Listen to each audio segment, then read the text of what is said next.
So the process of what you call as spiritual is not a psychological process.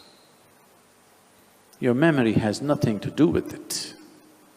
It's a life process, it's an existential process. This can only happen if you allow yourself to be just a piece of life that you are. To do this, we do many things here and you might have seen people in the ashram walking around with those orange tags. You've seen the silence tags people are wearing. Just shut up. Because shutting your mouth is only half the job.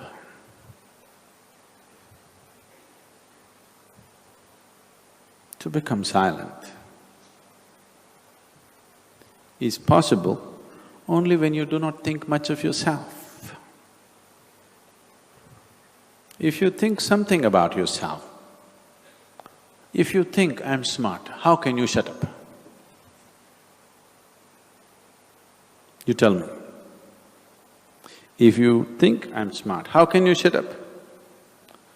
If you realize that you're actually stupid, you don't know anything in this existence, then,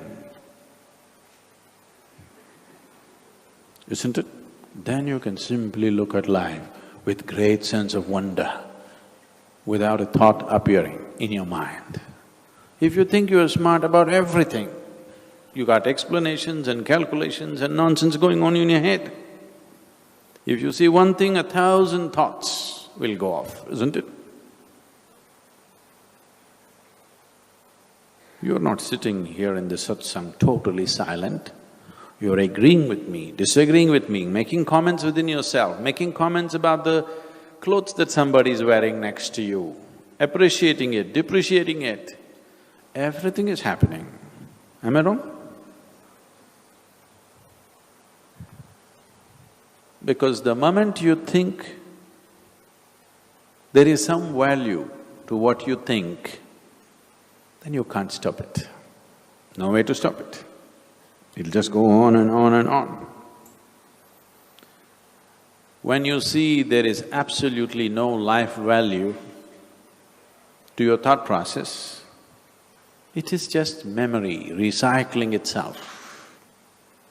It is just the same old nonsense recycling itself.